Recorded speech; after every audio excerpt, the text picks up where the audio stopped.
नमस्कार ओडिशा आज 25 जुलाई 2025 शुक्रवार आपण माने सुनुचंती एसपी ओडिया न्यूज भिडियोटी को शेष जाय देखंतु जहा फल कि मात्र किछि समय मध्यरे आज दिनर समस्त खबर जानि परिबे ओ चैनल रे नुवा थिले चैनल टी को सब्सक्राइब करि दियंतु ओ आपण माने केउ जिल्ला रे देखुचंती कमेंट माध्यम रे जणांतु आसंतु सुनिबा आजिर मुख्य खबर गुडिक। आज प्रथम खबर आगामी 4 दिन जाए राज्य में अनेक जिला को रेड वार्निंग। आगामी 4 दिन पाणीपाग स्थिति पूर्वानुमान करी प्रेस रिलीज जारी करिछि आंचलिक पाणीपाग केन्द्र।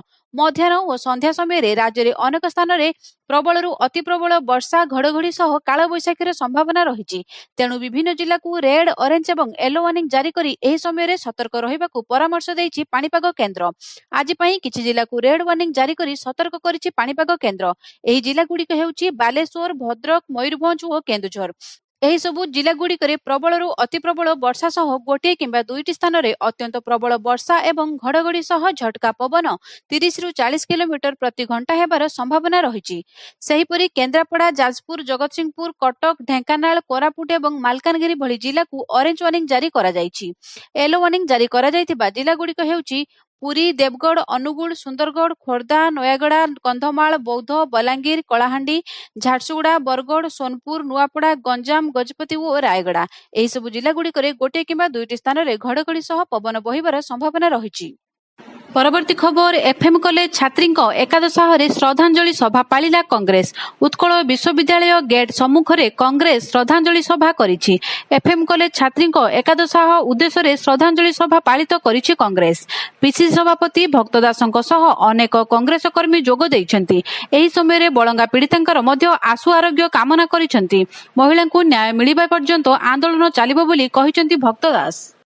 परवर्ती खबर चाली पारुनी संसद 46 कोटी नष्ट।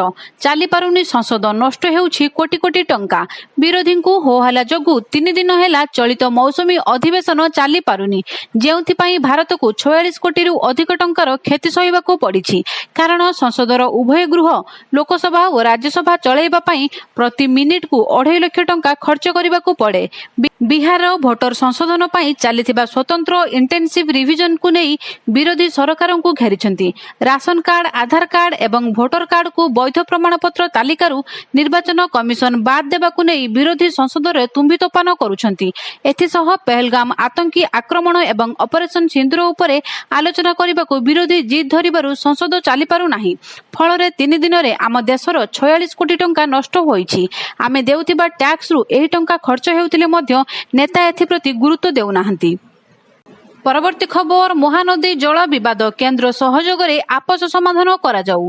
महानदी को नहीं छत्तीसगढ़ सहित चलिथिबा जल विवादर आपस समाधान पई मुख्यमंत्री मोहन चरण माझी गतकाली उच्च स्तरीय समीक्षा बैठक रे गुरुत्वारोप करिसंती। मुख्यमंत्री कहिथिले जे केंद्रीय जल कमिशनर समस्या समाधान पई हेउथिबा उद्यम मंथर गति चालुची। केंद्र सरकार सहयोग रे उभय राज्य मध्य आपस आलोचना करा जाई एही समस्यार समाधान करा जाई पारिबो। एथिरे केंद्र जल कमिशन वैशेषिक सहयोग प्रदान करि पारिबे। एहा द्वारा ओडिशा और छत्तीसगढ़ मध्य थिबा दीर्घ दिनर विवाद समाधान होई पारिबो एवं उभय राज्य मध्य सुसंपर्क वृद्धि पाइबो बोली मुख्यमंत्री कहिथिले। परवर्ती खबर पुलिस एएसआई नियुक्ति मामला सर्वोच्च बयस सीमा 3 वर्ष कोहल। पुलिस सब इन्स्पेक्टर पदरे नियुक्ति पाई आशायी को बड़ आश्वस्ति मिली। प्रार्थी सर्वाधिक बयस सीमा 3 वर्ष कोहल करा जायछि। एने गतकाली सरकार तरफ मामलार शुणाणी बेले हाईकोर्ट को अवगत करा जायछि। बयस सीमा कोहल व्यवस्था आवेदनकारी मानक पई लागू हेबो बोली शुणाणी स्पष्ट होइतिबा बेले ए संपर्कित मामला गुड़िकर शुणाणी रे हाईकोर्ट पूर्णच्छेद पकाइछन्ति। परवर्ती खबर जबरदखल पाई सहर रे पशिला वर्षा पानी। गंजाम जिला भंजनगर सहर मध्य देई जाउथिबा जल संपद विभागर केनाल गुडी को लोके धीरे धीरे जबरदखल करि नेलेनी। केतेक स्थान रे सरकार मध्य केनाल को जबरदखल करिछि। एथिसह पूर्व पुरुष रे थिबा अनेक बेसरकारी नाळ गुडीक मध्य लोके जबरदखल करि नेलेनी। लोके घर करिबा समय रे बिना नक्शा रे घर करूछन्ति। अपरपक्षे वर्षा पानी समेत मैला पानी निष्कासन पाई निर्धारित समय रे प्रशासन पक्षरु कोनोसी पदक्षेप निया ନିଆଯାଉ ନାହିଁ, ଯାହାର ପରିଣାମ ବର୍ଷା ହେଲେ ଲୋକେ ଭୋଗୁଛନ୍ତି। ଆଜକୁ 2 ଦିନ ହେବ ଭଞ୍ଜନଗର ଅଞ୍ଚଳରେ ତୁହାକୁ ତୁହା ବର୍ଷା ହେଉଛି, ଫଳରେ ବର୍ଷା ପାଣି ଠିକ୍ ଭାବେ ନିଷ୍କାସିତ ହୋଇପାରୁନାହିଁ। ତେଣୁ ଗୁରୁବାର ସାରା ଭଞ୍ଜନଗର ସହର ଠାକୁରାଣୀ ମନ୍ଦିର ଅଞ୍ଚଳରେ କେତେକ ଘରେ ବର୍ଷା ପାଣି ପଶିଯାଇଥିବା ଜଣାପଡ଼ିଛି। ଏଥିସହ ଅନ୍ୟାନ୍ୟ ଅଞ୍ଚଳରେ ମଧ୍ୟ ସମସ୍ୟା ଦେଖାଦେଇଛି। ପରବର୍ତ୍ତୀ ଖବର, ରାଜ୍ୟପାଳଙ୍କୁ ପ୍ରଶଂସା କଲେ ରାଜସ୍ୱ ମନ୍ତ୍ରୀ। ରାଜସ୍ୱ ମନ୍ତ୍ରୀ ସୁରେଶ ପୂଜାରୀ ରାଜ୍ୟପାଳ ହରିବାବୁ କମ୍ବମପତିଙ୍କୁ ପ୍ରଶଂସା କରିଛନ୍ତି। ରାଜସ୍ୱ ମନ୍ତ୍ରୀ କହିଛନ୍ତି, ରାଜ୍ୟପାଳ ପ୍ରୋଟୋକଲ ପରଧି ବାହାରକୁ ଆସି ସାଧାରଣ ଲୋକଙ୍କ ସହ କଥା ହେଉଛନ୍ତି। କେବଳ ସରକାରୀ ଦଳ ନୁହେଁ, ଆଗକୁ ବିରୋଧୀ ଦଳ ନେତା ଏବଂ ବିଧାୟକଙ୍କ ସହ ମଧ୍ୟ ଆଲୋଚନା କରିବେ। ପୂର୍ବରୁ ଦେଶର ରାଷ୍ଟ୍ରପତି ଏପିଜେ ଅବଦୁଲ କଲାମଙ୍କର ଏଭଳି ଉଦାହରଣ ରହିଛି। ପୂର୍ବ ରାଜ୍ୟପାଳ ଗଣେଶୀଲାଲ ମଧ୍ୟ ଲୋକଙ୍କ ସହ ମିଶୁଥିଲେ। ଏବେ ରାଜ୍ୟପାଳ ଲୋକଙ୍କ ସହ ଯୋଡ଼ି ହେବା ଏବଂ ସମସ୍ୟା ସମାଧାନ ନେଇ ଉଦାହରଣ ସୃଷ୍ଟି କରିଛନ୍ତି। ପରବର୍ତ୍ତୀ ଖବର, ଆଦିବାସୀଙ୍କ କଲ୍ୟାଣକୁ ସର୍ବାଧିକ ଗୁରୁତ୍ୱ। ଲୋକସେବା ଭବନଠାରେ ମୁଖ୍ୟମନ୍ତ୍ରୀ ମୋହନ ଚରଣ ମାଝୀଙ୍କୁ ଆଦିବାସୀ ମହାସଂଘ ଓଡ଼ିଶାର କର୍ମକର୍ତ୍ତା ଓ ସଦସ୍ୟମାନେ ଭେଟି ଆଦିବାସୀମାନଙ୍କ ବିଭିନ୍ନ ସମସ୍ୟା ଓ ସାମୂହିକ ବିକାଶ ସମ୍ପର୍କରେ ଆଲୋଚନା କରିଛନ୍ତି। ମହାସଂଘ ଆଦିବାସୀଙ୍କ ସାମୂହିକ କଲ୍ୟାଣ ପାଇଁ ବିଭିନ୍ନ ପ୍ରସ୍ତାବ ରଖିଛନ୍ତି। ବୈଠକରେ ମୁଖ୍ୟମନ୍ତ୍ରୀ କହିଛନ୍ତି ଯେ ଆଦିବାସୀମାନଙ୍କ ସର୍ବାଙ୍ଗୀନ ବିକାଶ ଆମ ସରକାରଙ୍କର ପ୍ରାଥମିକତା ରହିଛି। ପ୍ରଧାନମନ୍ତ୍ରୀ ଉଲ୍ଲେଖ କରିଥିବା ସମାଜର 4ଟି ବର୍ଗଙ୍କ ଭିତରେ ପ୍ରଥମରେ ଥିବା ଗରିବଙ୍କ ଭିତରେ ଆଦିବାସୀ ସମ୍ପ୍ରଦାୟ ମଧ୍ୟ ଅଛନ୍ତି। ପ୍ରଧାନମନ୍ତ୍ରୀ ଆଦିବାସୀମାନଙ୍କ କଲ୍ୟାଣ ପାଇଁ ଅନେକ ଯୋଜନା କାର୍ଯ୍ୟକାରୀ କରିଛନ୍ତି। ଆମ ସରକାର ମଧ୍ୟ ଆଦିବାସୀମାନଙ୍କ କଲ୍ୟାଣକୁ ସର୍ବାଧିକ ଗୁରୁତ୍ୱ ଦେଉଛି। ଜୀବନ ଜୀବିକା ସହିତ ସେମାନଙ୍କର ଶିକ୍ଷାର ବିକାଶ ପାଇଁ ଅନେକ ପଦକ୍ଷେପ ଗ୍ରହଣ କରାଯାଇଛି। ଆଦିବାସୀ ଅଞ୍ଚଳଗୁଡ଼ିକରେ ସାମଗ୍ରିକ ବିକାଶ ପାଇଁ ଖୁବ୍ ଶୀଘ୍ର ଉତ୍ତର ଓଡ଼ିଶା ବିକାଶ ପରିଷଦ ଓ ଦକ୍ଷିଣ ଓଡ଼ିଶା ବିକାଶ ପରିଷଦ ଗଠନ କରାଯାଉଛି। ପରବର୍ତ୍ତୀ ଖବର, ପ୍ଲାଷ୍ଟିକ ବୋତଲ ବନ୍ଦ, ଲୁହା ବାଲ୍ଟି ଓ ଗରିଆରେ ନେଉଛନ୍ତି ପେଟ୍ରୋଲ ଓ ଡିଜେଲ। ଫକୀରମୋହନ କଲେଜ ଛାତ୍ରୀ ପେଟ୍ରୋଲ ଢାଳି ଆତ୍ମଦାହ ଘଟଣାକୁ ନେଇ ରାଜ୍ୟ ସରକାର ପ୍ଲାଷ୍ଟିକ ବୋତଲ ଓ ପ୍ଲାଷ୍ଟିକ ଜାର୍କିନରେ ତେଲ ଦେବା ବନ୍ଦ ନିଷ୍ପତ୍ତିର ପୁନଃ ବିଚାର କରିବା ପାଇଁ ଚାଷୀମାନେ ଦାବି ଉପସ୍ଥାପନ କରିଛନ୍ତି। ବର୍ତ୍ତମାନ ଖରିଫ ଚାଷ ପାଇଁ କଳ ଲଙ୍ଗଳ ତଥା ଟ୍ରାକ୍ଟର ବ୍ୟବହାର ହେଉଥିବା ବେଳେ ଇନ୍ଧନ ପାଇଁ ପେଟ୍ରୋଲ ଓ ଡିଜେଲର ଆବଶ୍ୟକ ହେଉଛି। ସେହିପରି ଡିଜେଲ ପମ୍ପ ଓ ଜେନେରେଟର ପାଇଁ ମଧ୍ୟ ଉକ୍ତ ଇନ୍ଧନର ଆବଶ୍ୟକ ହେଉଛି। ଏପରି ସ୍ଥଳେ ପେଟ୍ରୋଲ ପମ୍ପକୁ ଯାଇ ଗ୍ରାହକ ହଟହଟା ହେଉଛନ୍ତି। ତେଣୁ ପ୍ଲାଷ୍ଟିକ ଜାର୍କିନର ବିକଳ୍ପ ଭାବେ ଲୁହା ତଥା ଷ୍ଟିଲ ଗରିଆ ବାଲ୍ଟି ନେଇ ପେଟ୍ରୋଲ ପମ୍ପରୁ ପେଟ୍ରୋଲ ଓ ଡିଜେଲ ଆଣୁଥିବାର ଦୃଶ୍ୟ ଗତକାଲି ଏକ ପେଟ୍ରୋଲ ପମ୍ପରେ ଦେଖିବାକୁ ମିଳିଥିଲା। ପରବର୍ତ୍ତୀ ଖବର, ଏସିଏଫ୍ ଫରେଷ୍ଟ ରେଞ୍ଜର ନିଯୁକ୍ତି ନେଇ ମେଡିକାଲ ବୋର୍ଡ ଦ୍ୱାରା ଯାଞ୍ଚ ପାଇଁ ହାଇକୋର୍ଟଙ୍କ ନିର୍ଦ୍ଦେଶ। ଉଚ୍ଚ ରକ୍ତଚାପ କାରଣ ଦର୍ଶାଇ ବନ ବିଭାଗର ଏସିଏଫ୍ ଓ ଫରେଷ୍ଟ ରେଞ୍ଜର ପଦ ପୂରଣ ପାଇଁ ଅନୁଷ୍ଠିତ ନିଯୁକ୍ତି ପ୍ରକ୍ରିୟାରୁ ଲିଖିତ ପରୀକ୍ଷାରେ କୃତକାର୍ଯ୍ୟ ହୋଇଥିବା ପ୍ରାର୍ଥୀଙ୍କୁ ବାଦ ଦିଆଯିବା ପ୍ରସଙ୍ଗରେ ହାଇକୋର୍ଟ ଗୁରୁତ୍ୱପୂର୍ଣ୍ଣ ନିର୍ଦ୍ଦେଶ ପ୍ରଦାନ କରିଛନ୍ତି। ଏହି ଆବେଦନକାରୀ ପ୍ରାର୍ଥୀଙ୍କ ପାଇଁ ଏକ ମେଡିକାଲ ବୋର୍ଡ ଗଠନ କରାଯିବ। ମେଡିକାଲ ବୋର୍ଡରେ ଆବେଦନକାରୀଙ୍କ ସ୍ୱାସ୍ଥ୍ୟ ପରୀକ୍ଷା କରାଯିବା ପରେ ଏ ସମ୍ପର୍କିତ ରିପୋର୍ଟ ଆଧାରରେ ପରବର୍ତ୍ତୀ ପର୍ଯ୍ୟାୟ ପାଇଁ ସେମାନଙ୍କ ଯୋଗ୍ୟତା ପ୍ରସଙ୍ଗରେ ନିଷ୍ପତ୍ତି ନିଆଯିବ। ଧାର୍ଯ୍ୟ କରାଯିବାକୁ ଥିବା ତାରିଖରେ ମେଡିକାଲ ବୋର୍ଡ ନିକଟରେ ଆବେଦନକାରୀ ହାଜର ହେବେ ବୋଲି ହାଇକୋର୍ଟ କହିଛନ୍ତି। ଏଥିସହିତ ହାଇକୋର୍ଟ ଏ ସମ୍ପର୍କିତ ମାମଲାରେ ଶୁଣାଣିର ପୂର୍ଣ୍ଣଚ୍ଛେଦ ପକାଇଛନ୍ତି। ପରବର୍ତ୍ତୀ ଖବର, ଆଉ ସୁରକ୍ଷିତ ନୁହେଁ ବିମାନ ଯାତ୍ରା। 2025ର ପ୍ରଥମ 7 ମାସରେ 499 ମୃତ୍ୟୁ। ବିମାନ ଯାତ୍ରାକୁ ସବୁଠାରୁ ସୁରକ୍ଷିତ ଯାତ୍ରା ବୋଲି ବିବେଚନା କରାଯାଏ, କାରଣ ବିମାନ ଦୁର୍ଘଟଣା ସାଧାରଣତଃ ଏକ ଅତି ବିରଳ ଘଟଣା ହୋଇଥାଏ। କିନ୍ତୁ ବିଗତ କିଛି ବର୍ଷ ହେଲା ବିଶ୍ୱର ବିମାନ ଦୁର୍ଘଟଣା ସଂଖ୍ୟା ବଢ଼ି ଚାଲିଛି। ବିମାନ ଦୁର୍ଘଟଣାରେ ଗତ 7 ମାସରେ 499 ଜଣ ଲୋକ ପ୍ରାଣ ହରାଇଛନ୍ତି। ଅର୍ଥାତ୍ ପ୍ରତିଦିନ ହାରାହାରି 2ରୁ ଅଧିକ ଲୋକ ବିମାନ ଯାତ୍ରାରେ ପ୍ରାଣ ହରାଉଛନ୍ତି। ଗୁରୁବାର ରୁଷରେ ଆଉ ଏକ ବଡ଼ ଦୁର୍ଘଟଣା ଘଟିଥିଲା, ଯେତେବେଳେ ଏକ ଅଙ୍ଗାର ଏୟାରଲାଇନ୍ସ ବିମାନ ଦୁର୍ଘଟଣାଗ୍ରସ୍ତ ହୋଇଥିଲା। ଏଥିରେ 49 ଜଣ ଯାତ୍ରୀ ଥିଲେ। ସେମାନଙ୍କ ସମସ୍ତଙ୍କର ମୃତ୍ୟୁ ହେବାର ଆଶଙ୍କା କରାଯାଉଛି। ଭାରତରୁ ରୁଷ, ବ୍ରିଟେନ ଏବଂ ଆମେରିକା ପର୍ଯ୍ୟନ୍ତ ପ୍ରତ୍ୟେକ ଦେଶର ବିମାନ ଦୁର୍ଘଟଣା ବୃଦ୍ଧି ପାଇଛି। ଗତ କିଛି ବର୍ଷ ମଧ୍ୟରେ ଏହି ସଂଖ୍ୟା ନିରନ୍ତର ବୃଦ୍ଧି ପାଉଛି। ଏଥିର ଅନେକ ଗୁରୁତର ଦୁର୍ଘଟଣା ମଧ୍ୟ ଘଟିଛି। ଇଣ୍ଟରନ୍ୟାସନାଲ ଏୟାର ଟ୍ରାଫିକ୍ ଆସୋସିଏସନ ଅନୁଯାୟୀ 2021ରୁ ଜୁଲାଇ 2025 ପର୍ଯ୍ୟନ୍ତ ବିମାନ ଦୁର୍ଘଟଣାରେ ସାରା ବିଶ୍ୱର ମୋଟ 1099 ଲୋକ ପ୍ରାଣ ହରାଇଛନ୍ତି। କିନ୍ତୁ ଏହାର ପ୍ରାୟ ଅଧା ଚଳିତ ବର୍ଷ ହିଁ ମୃତ୍ୟୁବରଣ କରିଛନ୍ତି। ଏହା ମଧ୍ୟରୁ କେବଳ ଅହମ୍ମଦାବାଦ ବିମାନ ଦୁର୍ଘଟଣାରେ 260 ଲୋକ ପ୍ରାଣ ହରାଇଛନ୍ତି। ପରବର୍ତ୍ତୀ ଖବର, ବ୍ୟବସାୟୀଙ୍କୁ ଜାଲ ନୋଟ ଭୟ। ଜାଲ ନୋଟ କାରବାର ପାଇଁ କନ୍ଧମାଳ ଜିଲ୍ଲାକୁ ସୁରକ୍ଷିତ ଭାବିଛନ୍ତି ମାଫିଆ। କନ୍ଧମାଳ ଜିଲ୍ଲାରେ ପ୍ରବେଶ କରି 500 ଟଙ୍କିଆ ଜାଲ ନୋଟ ବିଛାଇ ଦେଇଥିବା ଖବର ହସ୍ତଗତ ହେବାରେ ଲାଗିଛି। ଘୁମୁସର ଉଦୟଗିରିରେ କିଛି ଦିନ ହେଲା ବ୍ୟବସାୟୀଙ୍କ ପାଖରେ ଜାଲ 500 ଟଙ୍କିଆ ନୋଟ ପହଞ୍ଚିଛି। ଉକ୍ତ ଜାଲ ନୋଟକୁ ଚିହ୍ନିବା ଏତେ ସହଜ ହେଉନାହିଁ। ଅସଲି ନୋଟ ଭଳି ଅବିକଳ ଏହି ଜାଲ ନୋଟ। ଅସଲି ନୋଟ ନମ୍ବର ସହ ସମାନ ଦେଖିବାକୁ। ପୁଣି ଗୋଟିଏ ସିରିଜ ନମ୍ବରର ଜାଲ ନୋଟ ବଜାରରେ ମିଳିଛି। ବ୍ୟାଙ୍କରେ ମଧ୍ୟ ଜାଲ ନୋଟ ପ୍ରତି ସତର୍କ ନଜର ରଖି ଜାଲ ନୋଟ ଚିହ୍ନଟ କରି ତା ଉପରେ ନାଲିଗାର ଟଣା ଯାଉଥିବା ବେଳେ ସ୍ଥାନୀୟ ବ୍ୟବସାୟୀମାନେ ଜାଲି ନୋଟକୁ ନେଇ ଚିନ୍ତାରେ ପଡ଼ିଯାଇଛନ୍ତି। ପରବର୍ତ୍ତୀ ଖବର, ମନି ଲଣ୍ଡରିଂର ଅଭିଯୋଗ ପରେ ଅନିଲ ଅମ୍ବାନୀ ଗ୍ରୁପ ବିରୋଧରେ ଇଡିର ବଡ଼ ଚଢ଼ାଉ। ଗୁରୁବାର ରିଲାଏନ୍ସ ଅନିଲ ଅମ୍ବାନୀ ଗ୍ରୁପର କମ୍ପାନୀଗୁଡ଼ିକ ବିରୋଧରେ ମନି ଲଣ୍ଡରିଂର ଅଭିଯୋଗ ପରେ ପ୍ରବର୍ତ୍ତନ ନିର୍ଦ୍ଦେଶାଳୟ ଯାଞ୍ଚ ଆରମ୍ଭ କରିଥିଲା। ଏହି ଯାଞ୍ଚରେ ଅନିଲ ଅମ୍ବାନୀଙ୍କ ସହିତ ଜଡ଼ିତ ଥିବା 48ରୁ 50ଟି ସ୍ଥାନ ଉପରେ ଚଢ଼ାଉ କରିଛି ଇଡି। ତଦନ୍ତରୁ ଜଣାପଡ଼ିଛି ଯେ ଏହି କମ୍ପାନୀଗୁଡ଼ିକ ବ୍ୟାଙ୍କରୁ ଋଣ ନେଇ ଟଙ୍କାର ଅପବ୍ୟବହାର କରିଥିଲେ।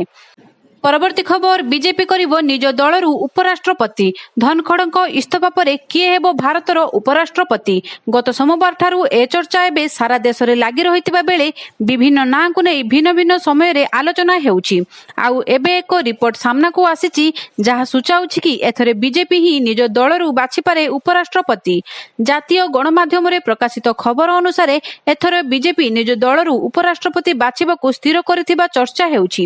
ଆଉ ବିଜେପି ପୂର୍ବରୁ ଭେଙ୍କିୟା ନାଇଡୁ ଆଉ ଏବେ ଧନଖଡ଼ଙ୍କ ପରି ନେତା ଖୋଜିବା ପାଇଁ ମିଶନ ଆରମ୍ଭ କରିଛି। ଶୁଣିବାକୁ ମିଳୁଛି ବିଜେପି ପାଖରେ ଉଭୟ ଲୋକସଭା ଏବଂ ରାଜ୍ୟସଭାରେ ପର୍ଯ୍ୟାପ୍ତ ସଂଖ୍ୟାବଳ ଅଛି।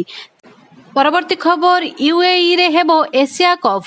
ବିସିସିଆଇ 2025 ଏସିଆ କପ୍ ଟି20 ଟୁର୍ଣ୍ଣାମେଣ୍ଟକୁ ନିରପେକ୍ଷ ଭେନ୍ୟୁରେ ଆୟୋଜନ କରିବାକୁ ରାଜି ହୋଇଛି। ଢାକାରେ ଅନୁଷ୍ଠିତ ଏସୀୟ କ୍ରିକେଟ ପରିଷଦ ଏସିସି ବୈଠକର ଏହି ଟୁର୍ଣ୍ଣାମେଣ୍ଟ ସମ୍ପର୍କରେ ଆଲୋଚନା ହୋଇଛି। ସୂତ୍ରରୁ ଜଣାପଡ଼ିଛି ଯେ ଭାରତ ଓ ପାକିସ୍ତାନ ଗୋଟେ ଗ୍ରୁପରେ ରହିବେ। ଦୁବାଇ ଓ ଆବୁଧାବିକୁ ସମ୍ଭାବ୍ୟ ଭେନ୍ୟୁ ଭାବେ ଚିହ୍ନଟ କରାଯାଇଛି। ବିସିସିଆଇ ଏମିରେଟ୍ସ କ୍ରିକେଟ ବୋର୍ଡ ସହ 3ଟି ଭେନ୍ୟୁ ପାଇଁ ଚୁକ୍ତି କରିଛି, କିନ୍ତୁ ଏସିଆ କପ୍ ପାଇଁ 2ଟି ଷ୍ଟାଡିୟମ ବ୍ୟବହୃତ ହେବ। ସେପ୍ଟେମ୍ବର 7ରୁ ଟୁର୍ଣ୍ଣାମେଣ୍ଟ ଆରମ୍ଭ ହେବାର ସମ୍ଭାବନା ରହିଛି। ପରବର୍ତ୍ତୀ ଖବର, ମୋହନ ସରକାର ଭାଙ୍ଗିବାକୁ କଂଗ୍ରେସ ପ୍ଲାନ୍। ନବୀନଙ୍କ ସହ ହାତ ମିଶାଇବେ ଭକ୍ତଚରଣ ଦାସ।